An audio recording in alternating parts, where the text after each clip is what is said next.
Hey, what's up, everybody? Welcome back. As soon as I start speaking, the rooster hears me and he starts crowing. That's funny. So you'll hear him in the background throughout this. But what I wanted to talk about is the upcoming election cycle, the upcoming reset in the monetary system, the debt market, and really where everything appears to be headed. So if you've been paying attention, you know your dollar's losing value. You know they just slashed rates, 50 basis point rate cut. For those of you guys that don't really know what that means that inflation is going to be coming more than you've seen. There's also going to be another cut prior to the end of the year. That's probably going to be another 50 basis points. So you're going to talk about a 1 point cut between now and the end of the year. And then there are several, I think there's 4 scheduled next year. So we are going to see inflation not only stop or slow down, we are going to see it accelerate from what we've seen. And it's really like this. If you don't hedge the funds that you have against inflation, you're going to drown. If you aren't positioning yourself in gold, in silver, and I mean physical, I don't mean mining stocks.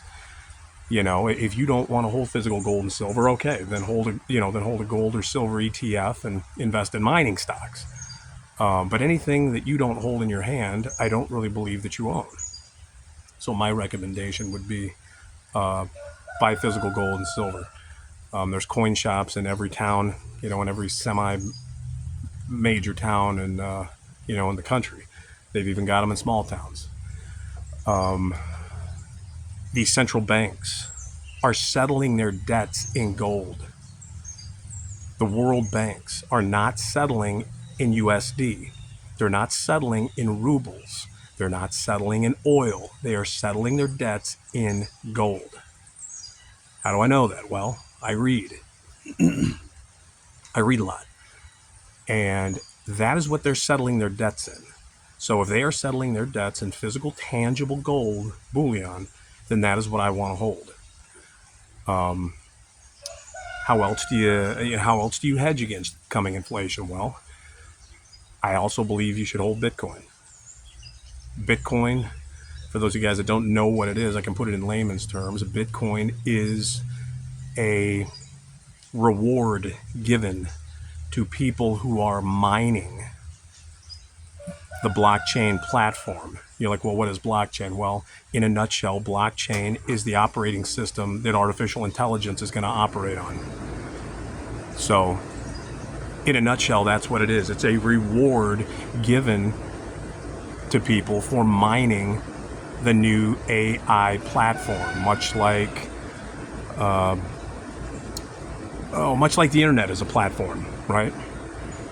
And the internet is a platform for other businesses to operate in the digital space. Well, AI, as we're soon going to find out, is going to take over pretty much everything. So if you are not leveraging yourself in Bitcoin in the future stock market, because all of the major companies that we see, our traditional stock markets, is built on brick and mortar stores, Target and this, that, the other thing. Everybody had retail locations, physical, tangible locations. Well, the businesses in the future that are going to do the best are going to be those that are in the digital AI space. They're the ones that are building the platforms, the mechanisms, the utility that AI will operate with, the systems that AI will operate with, and those are all going to be on the blockchain.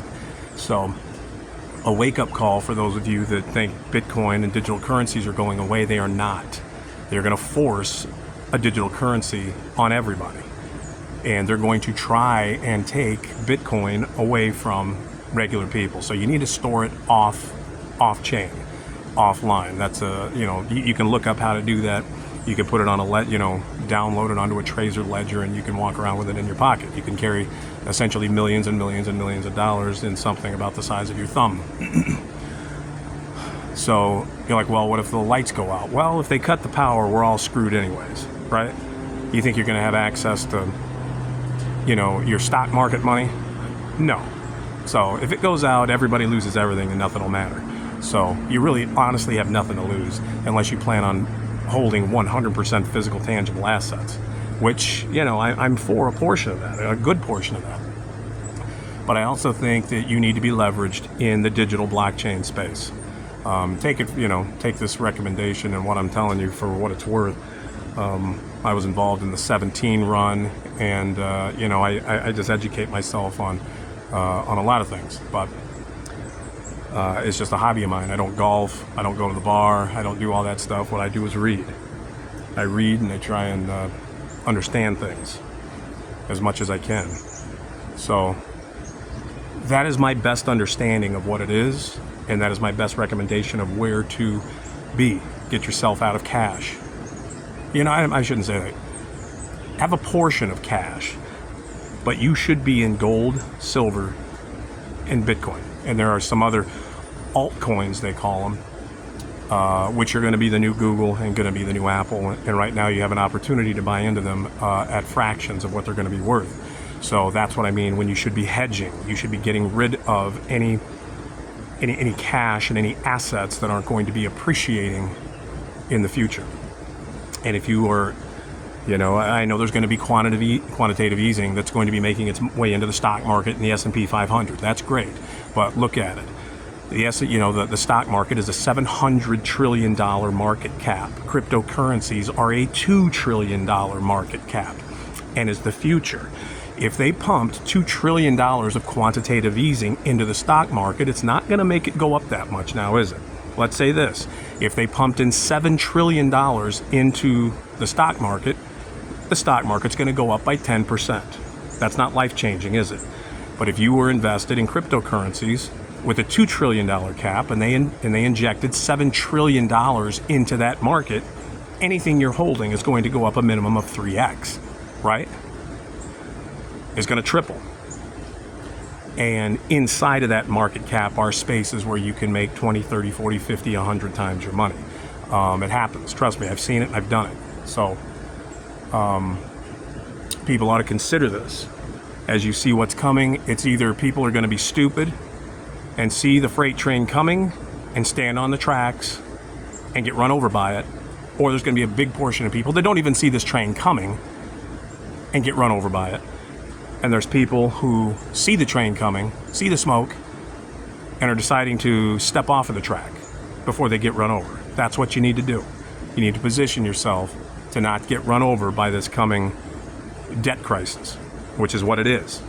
We're printing money at an unsustainable rate until everything is going to implode. We are going to have hyperinflation, and if you have not hedged yourself in these areas that I'm telling you to do, you are going to be in a hell of a lot of trouble.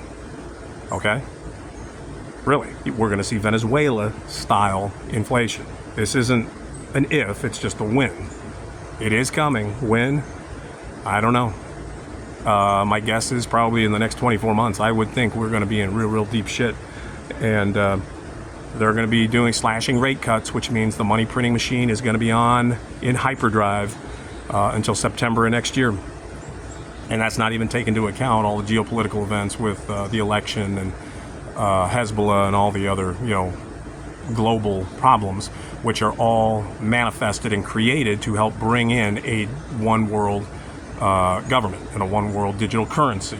And we're not sovereign nations anymore. We are all one global citizenry. Go watch some sci-fi movies. By the way, sci-fi movies are basically documentaries of what's to come in the future.